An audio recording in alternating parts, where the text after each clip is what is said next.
So the first, it's kind of an invisible change, but the color went from FFFF to EEEE to EEE. I'm sorry.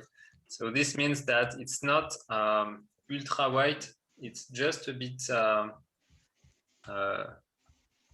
tiny bit gray. So I think it's less aggressive. And I did the same here, so the color has changed. Here, the font is bigger, so there is more space in this area. Same for technical roadmap. If you take a look very deeply, you'll see that it's not ultra white, it's a bit grayer. And then we have this new footer, which is the main change of the day. So we discussed it with Daryl, of course, yesterday, and Nora, Steve, and In. So yeah, this is great. And even greater is that we have it on every page. Oh, so, nice! That's awesome. Yes, and it's just like the nav. It's rendered in JavaScript, so you have to check the React mini application in order to update the. Could I ask you, Raphael, where do you, if I wanted to clone that on my system, where would I get that? So it's on the RChain GitHub, and the repo is called 3w.rchain.coop. Just like the URL. You'll find this repo, and there even is a README that explains how to do development around this. Okay. And so yeah, so this is bigger as well. This is divided in 2 paragraphs instead of just one big paragraph. Same thing here. Let me show you. You'll get the point. Previously, there were just like big paragraphs, not very digest. So now it's split into bigger text and more space again. This was called a community, but it made no sense. So we have renamed it to more to get to the more section. And then we have those icons in the footer. And I think that's all. Also, this button has changed. It's not a big blue button in the middle, which made no sense. So now it's kind of white. So that's very nice. Amazing. Yeah. Looks like a good face for the effort. What was the URL again? So the URL is RChain.coop, you know, the website, but the repository on GitHub is www.rchain.coop. This is the name of the repository. Oh yeah, the regular website. I made a couple of pull requests today in there also to fix the Rolang playground stuff. Yes, this is on developer.rchain.coop, I think. Oh, that's on developer. You're right. different place. Right, the developer website is separate. Okay. So, Bill, you wanted to show us some of the stuff on the Rolang highlighting? I'm not sure there's really too much to show, but I mean, this is absolutely a work in progress. Yeah, well, just show us what you got so far. So for people who are familiar with it, the developer interface is kind of a place for people to create Rolang actions that interact with the larger Argov infrastructure. And so one of the things we have is a way. So here's a peek inbox method, right? So one of the things we have is an inbox. If you want to see what's in your inbox, you do a peek inbox. And, normally in the past, if you can see, I'm going to highlight this here. Normally in the past, this is all just white. And so if you can see now, it's syntax highlighted, the Roland, so that a developer can come in and easily interact with the code, you know, rather than just looking at a plain text on a web page. Right. So if they're actually making changes, it'll. Right. So as an example, let's say that you know, this was supposed to be a row ID or a URI instead of a string. You know, I would do something like row :ID :D, and then close it, and you can see that it changes colors from a string. And now I can identify that this is actually a row ID rather than a string. And if I change these quotes back to the strings, you know, it becomes yellow again to indicate that it's a string. And so this is really just an attempt to enhance the developer tools so that people feel more comfortable with working with Roland. Sweet. And Nice. it's scrollable and whatnot. Like I said, this is very much a work in progress. So the actual visuals are not the best, but I mean, this all works still the way that it used to. If I want to do a peek inbox, I don't have an R node running, but if I want to do a peek inbox, I can actually just come in here and click deploy and look at my inbox. So, well, you could select. Well, actually, you could select, for example, robot or testnet, right? well, yeah. I mean, all of this, you know, still works, right? I mean, all of that still works.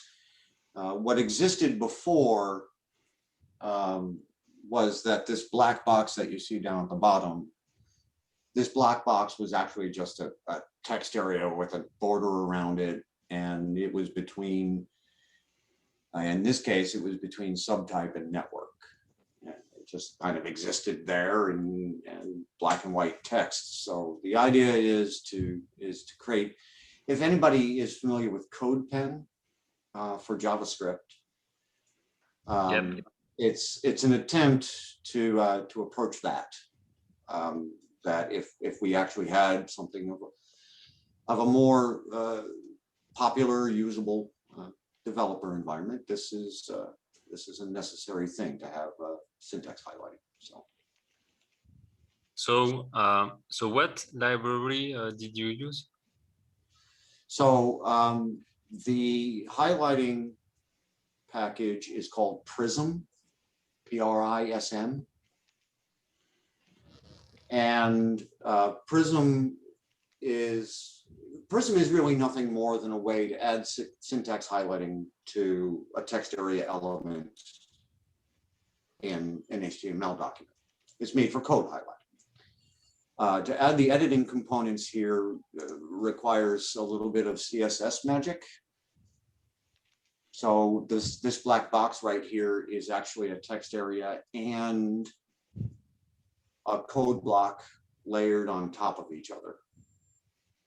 And so you can actually have an editor rather than just a read-only display of code. Okay. Anyway, this is all, this is on Netlify. Let me see. I think I still have a link around somewhere. I know I sent it to you, Jim. Here, so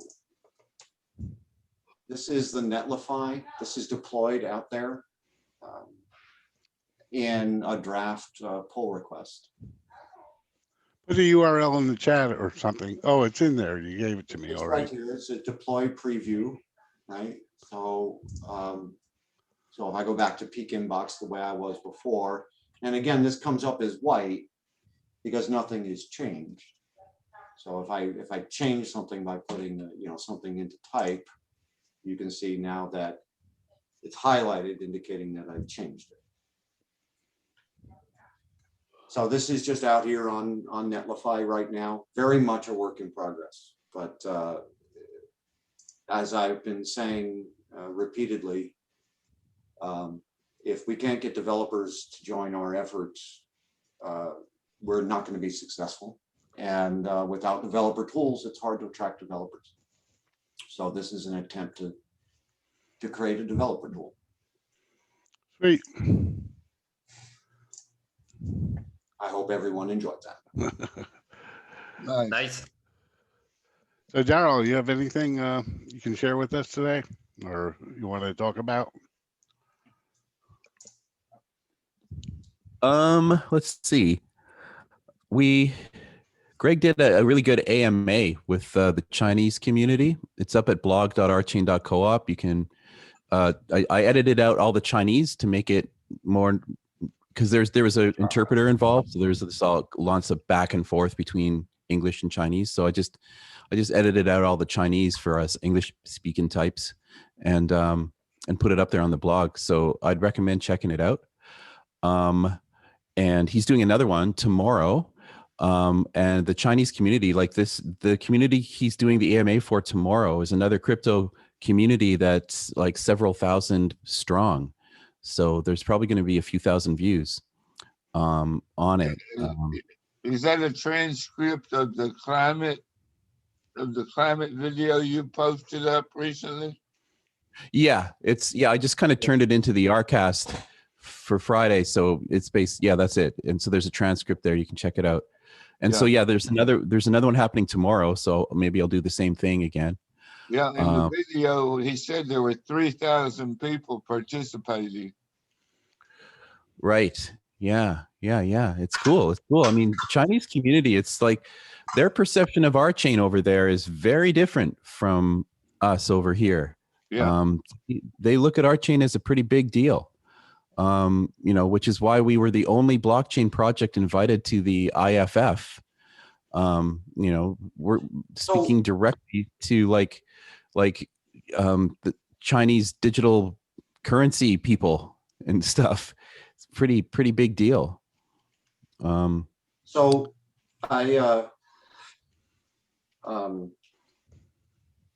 when you say it's a pretty big deal, I guess I understand that on the surface. What do they think about Argov as opposed to just RChain?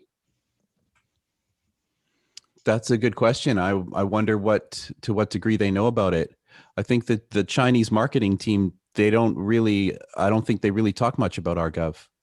So Greg mentioned it in that video. Yeah, he did. That's right. Yeah, he did. Briefly, I mean, just kind of describing. He just mentioned how quickly that y'all were able to pull that together. Right. Yeah. So it's a big deal as opposed to like maybe Bitcoin or Ethereum or.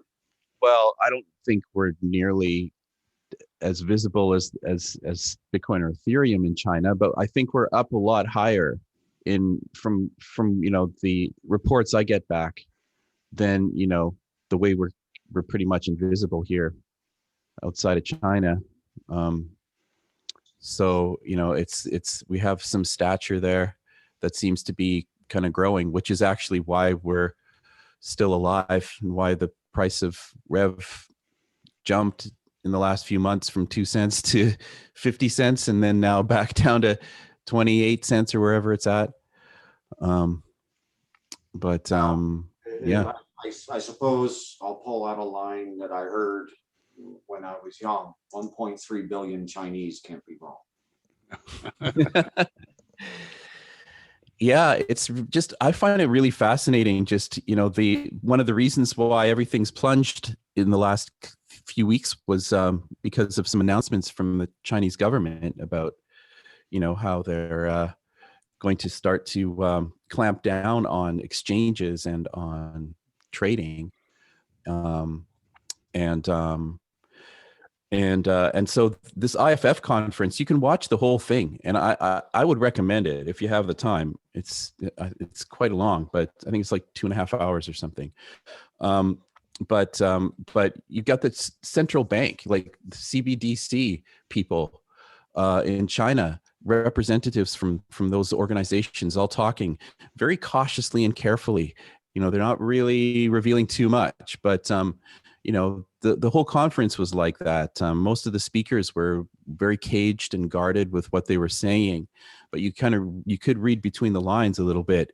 And then you have Greg at the very end talking about climate change and how, we're all doomed unless we deal with that. And then, describing a bit about the technology of RChain. He had to bring it down to 8 minutes, but he did a pretty good job. And and so, if we weren't on the radar of the CBDC, we are now. Bitcoin's going to burn the planet, right? Well, it is a problem, if there needs to be an alternative to Bitcoin, I think, for that reason alone. Not to mention the fact that it doesn't do smart contracts, but I think what I'm curious about is just how the whole kind of CBDC thing is going to go down.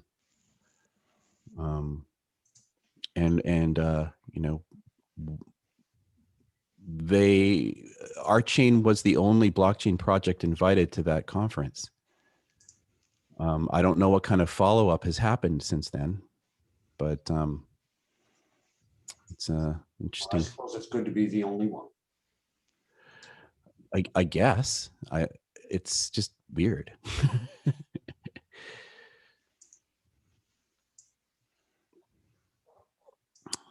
And then the other thing that I've been thinking about this week is the whole kind of concept of to use Casper as a name or to not use Casper as a name. Phantom. Why ghosts at all? What's the significance of ghost? Yeah, it's consensus. So could the theme be more consensus related?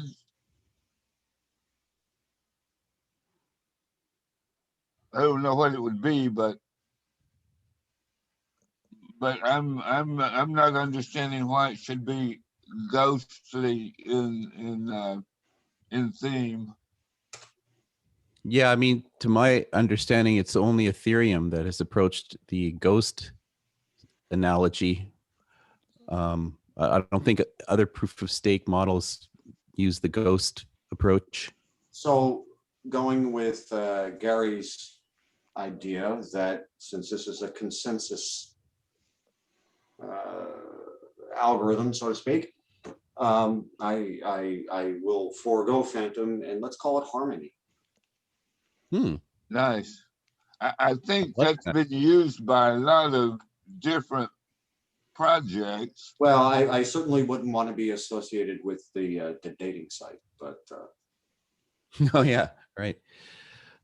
Huh. Yeah, but I love the idea of course, me. I love the idea of music as a way of expressing consensus and togetherness,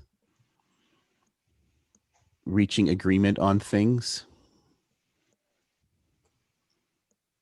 well, if you're going to go with a musical idea, the obvious choice would be unison. Unison.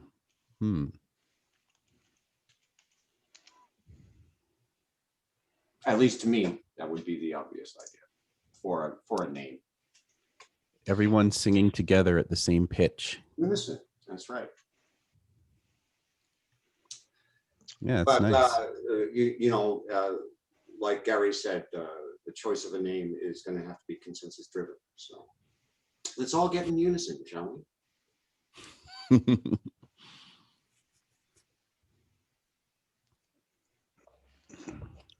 But I've always found just the whole idea of Casper fascinating. Like, as far as it started off as Ethereum's name for their proof of stake consensus mechanism. I was just listening to the Vitalik Lex Friedman podcast that he did about 5 days ago. Just started listening to it this morning, and that's what Vitalik calls it, is mechanism, proof of stake mechanism, not protocol. And so I just find it so fascinating. The evolution of Casper is just, someone should write a book on it. It's just like, it's, it starts off Casper, then Vlad and Greg get talking, and then it switches to CBC Casper. And then I don't know what pathway the friendly finality gadget took, but it became this kind of fork where Vitalik has the FFG Casper, and then Vlad and Greg run off and start CBC Casper.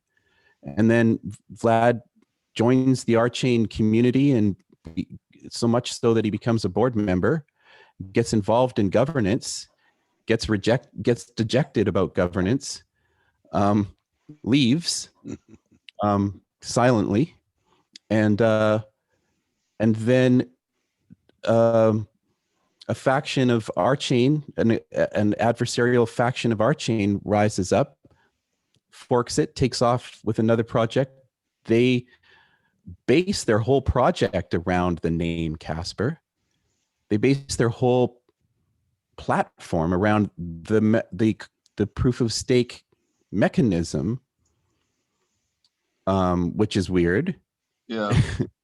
and kind of hijack and in the process destroy the name Casper.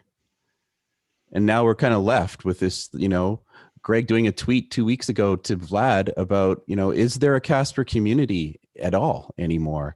And Vlad responding back with something kind of cryptic and mysterious. And here we are. And I don't know. I just find the whole story of Casper I just remember a week ago, perplexing. Everybody talking about Greg had an idea for the formalization of proof of stake. A mathematical model, and I remember asking in this meeting a week ago and in the debrief a week ago if there's any formalization of proof of stake models that's been done anywhere. And right, yeah, I remember you asking that. It's yeah, proven, and I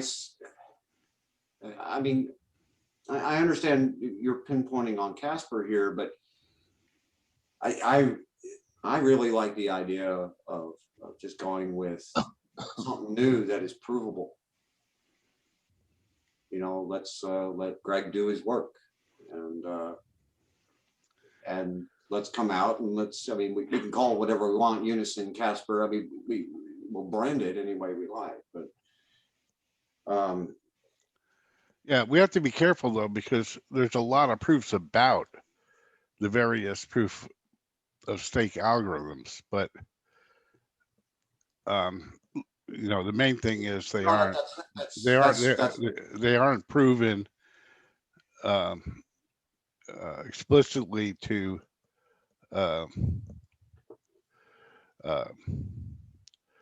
satisfy the requirements fully.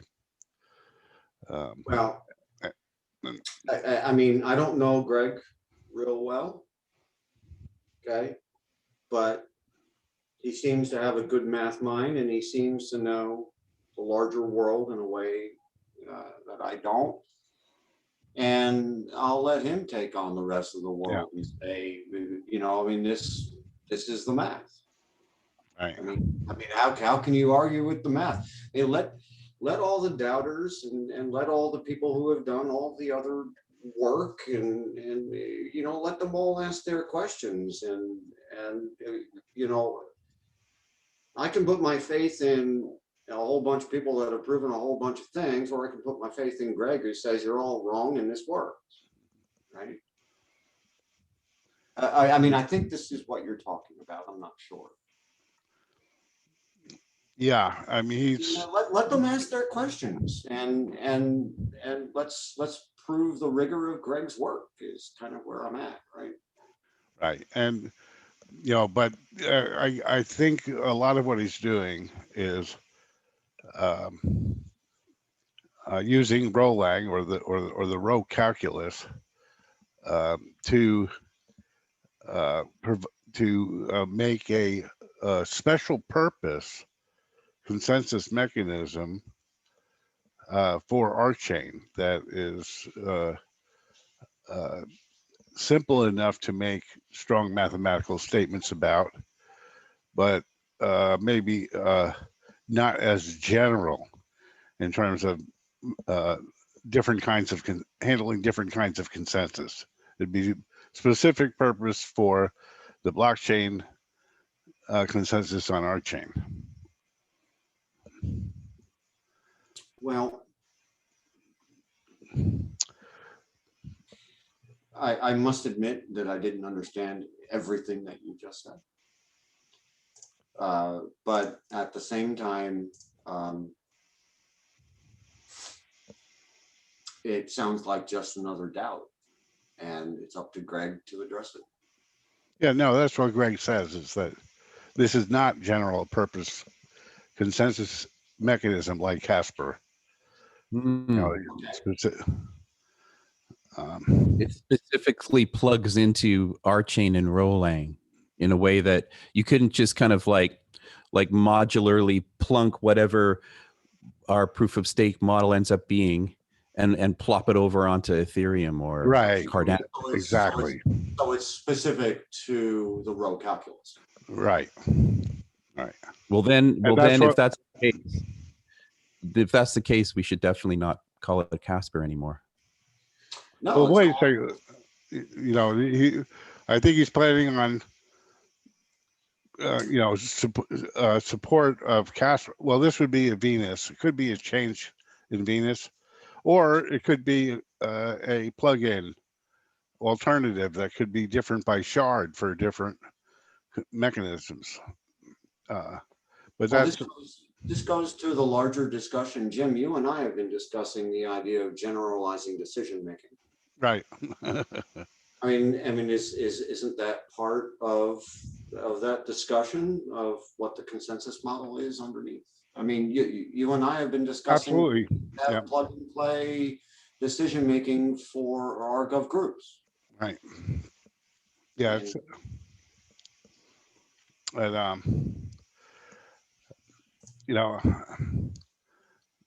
I was also thinking about in terms of the naming. I mean, we're talking about consensus, but it's all it's also about convergence on a solution. Okay,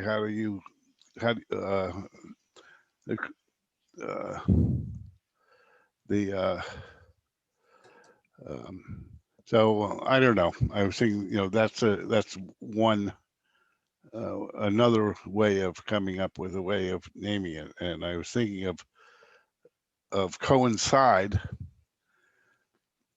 as starting with the word coin.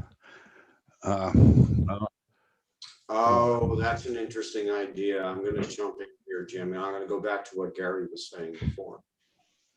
What's wrong with calling it coincensus? Coincensus. Yeah. I mean, has anybody actually ever produced a product called consensus? Yeah. We add a 9. Yeah. There's consensus. That's an Ethereum project with the Y, YS. But coincensus, I've never heard. Let's I mean, I love the idea of coincensus. Yeah, I know. Probably we don't want to.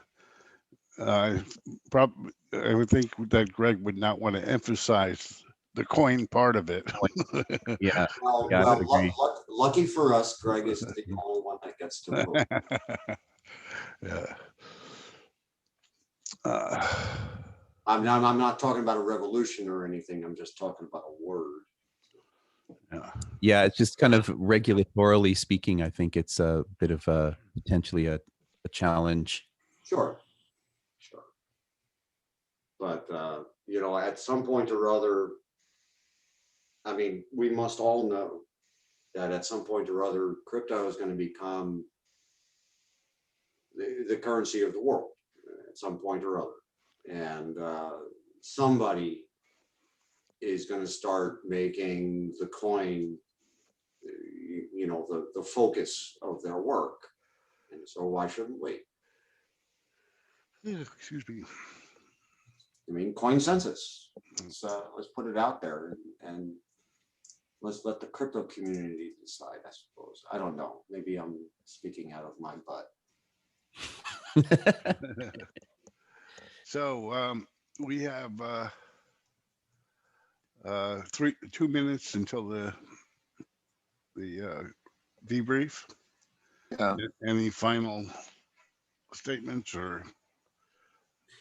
Well, I'm curious is there an agenda for the debrief or not? Yeah, but we don't get it. Yeah, I mean, there's generally, you know, there's this the framework is usually starts with Rouse Tech Debrief. I give a community update at some stage throughout, and then Greg talks about stuff, and then if there's a demo, that'll happen. For today, there's no real demos or anything, and we were discussing yesterday that Greg actually might talk a little bit about flow states, some little kind of esoteric stuff that could be kind of interesting. Jamie Wheel and Stealing Fire, the book Stealing Fire. So I think he might get into kind of talking about that, which may connect with the idea of unison. I see you like the word already. I do. I like unison. I'm that's where I'm leaning myself out of all the ones. That'll be what makes something fly is people start using it before we even decide on it. Yeah, that would be interesting. Okay, so Phantom is dead and long live unison. Yeah, I'm not a big fan of the ghost analogy. Okay, I'm going to the other place. Ciao Okay. for now. See you guys on the other side.